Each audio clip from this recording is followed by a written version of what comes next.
Hong Kong, un bracelet électronique pour surveiller les voyageurs en quarantaine.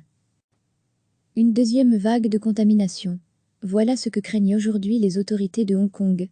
Selon elles, la plupart des cas confirmés des coronavirus au cours des 2 dernières semaines ont été importés par des personnes venues de l'étranger ou revenues d'un pays étranger, et cette flambée inquiète. Le problème potentiel ? Que des personnes venues d'Europe, d'Amérique du Nord ou du Moyen-Orient puissent ramener le virus sur le territoire de manière massive et saper tous les efforts entrepris jusqu'ici. Dans de nombreux pays, le nombre de cas confirmés peut être considéré comme explosif, a déclaré mardi la chef de l'exécutif hongkongais Carrie Lam. Si nous n'adoptons pas de mesures strictes, je crains que tous les efforts de précaution déployés au cours des 2 derniers mois soient vains, a-t-elle ajouté. Résultat, Hong Kong a décidé mardi de durcir les mesures visant les voyageurs internationaux en imposant notamment 14 jours d'isolement aux personnes entrant sur le territoire à compter de jeudi minuit. Et d'après CNBC, tous les passagers seront soumis à une surveillance médicale, qui passera notamment par un bracelet électronique connecté à une application pour smartphone. Le but ? S'assurer que ces passagers restent isolés à domicile. De Clan Chan, un styliste et résident de Hong Kong, revenu le 17 mars sur un vol en provenance de Zurich, a déclaré à CNBC qu'il avait été surpris quand on lui a annoncé qu'il devait respecter ces nouvelles mesures pour entrer à Hong Kong. Je m'attendais juste à ce que nous devions remplir un formulaire. Je ne savais pas qu'il y aurait un bracelet, a-t-il déclaré par téléphone à CNBC depuis son domicile de Hong Kong, alors qu'il était en quarantaine. L'homme explique également avoir vu un autre passager, qui refusait de porter le bracelet, être refoulé. Hong Kong, territoire de 7 millions d'habitants, semble maîtriser de manière importante l'expansion de l'épidémie de coronavirus à l'intérieur de ses frontières. Le territoire n'a d'ailleurs jamais connu une explosion des cas. Comment est-ce possible ? Fort de la mésaventure vécue pendant la crise du SRAS en 2003, les autorités ont pris des mesures de distanciation sociale importantes très rapidement cette fois-ci. Ces mesures ont été comprises et appliquées, même si cela impliquait notamment le télétravail pour des millions de travailleurs dans cette capitale financière mondiale. La généralisation du port du masque de protection est aussi pointée du doigt, comme un élément qui a permis de ralentir la propagation de l'épidémie, et cela malgré une interdiction aujourd'hui théorique liée au mouvement de contestation qui a touché Hong Kong ces derniers mois. D'après les derniers chiffres, il y a aujourd'hui 181 cas confirmés sur le territoire de Hong Kong et 4 décès.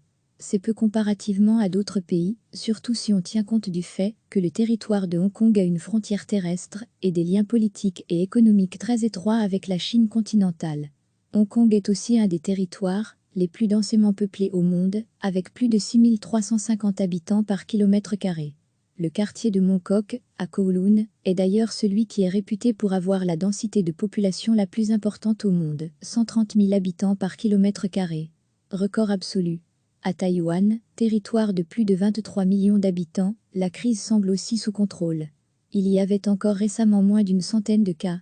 Mais selon les autorités, 24 nouveaux cas ont été recensés, tous importés par des voyageurs venus de l'étranger, ce qui porte à 100 le nombre de cas aujourd'hui. Singapour pour sa part a confirmé lundi 17 nouvelles infections, dont 11 touchant des personnes venues ou revenues de l'étranger. Recevez chaque matin l'essentiel de l'actualité. Une deuxième vague de contamination. Voilà ce que craignent aujourd'hui les autorités de Hong Kong. Selon elles, la plupart des cas confirmés des coronavirus au cours des 2 dernières semaines ont été importés par des personnes venues de l'étranger ou revenues d'un pays étranger, et cette flambée inquiète. Le problème potentiel ?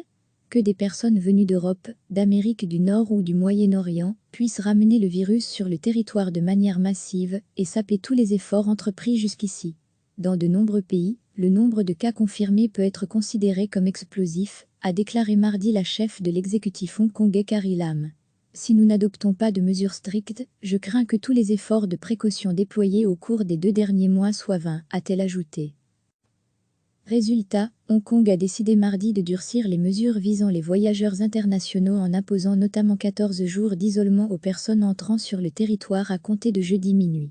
Et d'après CNBC, tous les passagers seront soumis à une surveillance médicale, qui passera notamment par un bracelet électronique connecté à une application pour smartphone. Le but ? S'assurer que ces passagers restent isolés à domicile. de Clan Chan, un styliste et résident de Hong Kong, revenu le 17 mars sur un vol en provenance de Zurich, a déclaré à CNBC qu'il avait été surpris quand on lui a annoncé qu'il devait respecter ces nouvelles mesures pour entrer à Hong Kong. « Je m'attendais juste à ce que nous devions remplir un formulaire. Je ne savais pas qu'il y aurait un bracelet », a-t-il déclaré par téléphone à CNBC depuis son domicile de Hong Kong, alors qu'il était en quarantaine. L'homme explique également avoir vu un autre passager, qui refusait de porter le bracelet, être refoulé. Hong Kong, territoire de 7 millions d'habitants, semble maîtriser de manière importante l'expansion de l'épidémie de coronavirus à l'intérieur de ses frontières. Le territoire n'a d'ailleurs jamais connu une explosion des cas. Comment est-ce possible ? Fort de la mésaventure vécue pendant la crise du SRAS en 2003, les autorités ont pris des mesures de distanciation sociale importantes très rapidement cette fois-ci. Ces mesures ont été comprises et appliquées, même si cela impliquait notamment le télétravail pour des millions de travailleurs dans cette capitale financière mondiale. La généralisation du port du masque de protection est aussi pointée du doigt, comme un élément qui a permis de ralentir la propagation de l'épidémie, et cela malgré une interdiction aujourd'hui théorique liée au mouvement de contestation qui a touché Hong Kong ces derniers mois. D'après les derniers chiffres, il y a aujourd'hui 181 cas confirmés sur le territoire de Hong Kong et 4 décès. C'est peu comparativement à d'autres pays, surtout si on tient compte du fait que le territoire de Hong Kong a une frontière terrestre et des liens politiques et économiques très étroits avec la Chine continentale. Hong Kong est aussi un des territoires les plus densément peuplés au monde, avec plus de 6350 habitants par kilomètre carré. Le quartier de Mong Kok, à Kowloon, est d'ailleurs celui qui est réputé pour avoir la densité de population la plus importante au monde, 130 000 habitants par kilomètre carré, record absolu. À Taïwan, territoire de plus de 23 millions d'habitants, la crise semble aussi sous contrôle. Il y avait encore récemment moins d'une centaine de cas. Mais selon les autorités, 24 nouveaux cas ont été recensés, tous importés par des voyageurs venus de l'étranger, ce qui porte à 100 le nombre de cas aujourd'hui.